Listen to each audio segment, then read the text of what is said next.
По 3 години затвор добија обвинетите кои нелегално складира отпад во дивата депонија Вардариште. Судиката Бранка Наумовска денес ги прогласи за виновни. Максуд Мемиши, Алмир Асани и Флори Марифи, бидејќи создале депонија која предизвикала опасност по здравјето на луѓето и загадување на земјата и воздухот. Тројцата осудени остануваат во притвор до правосилност на пресудата. Оставање, фрлање и непрописно транспортирање, создавање на диви депонии спротивно на прописите за заштита на животната средина, па вака преземените действија од страна на обвинетите влијаеле на квалитетот на почвата, воздухот, а истовремено предизвикувајќи опасност по животот и здравјето на луѓето.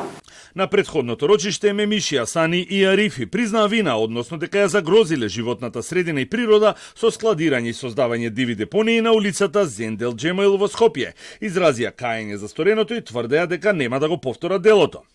Адвокатот на сега осудените најави жалба на пресудата за неговите клиенти. И покрај тоа што е складиран отпад кој без одобрение и без фирма, без лиценца, тој отпад е претежно железо и други метали и на местото каде што е складиран отпадот воопшто не е палено, немаме горење. Денес во МВР представниците на иницијативата Стоп за Вардариште имаа средба со министерот за внатрешни работи Панче Тошковски, представници на неколку министерства и председателот на ЗЕЛС. Тошковски смета дека по серијата пожари во дивата депонија, засиленото полициско присуство дало резултати, но тоа сепак е на краток рок и е потребно институционално решение за дивата депонија. Факт е дека овој проблем од долгорочен аспект не е решен и факт е дека ќе треба овде да се вклучи и општината, и Министерството за животна средина, и Министерството за труд и социјала, и градот Скопје, да имаме еден мултиинституционален пристап за да конечно за некоја година од сега таму видиме еден убав парк, кој јас лично се прашувам.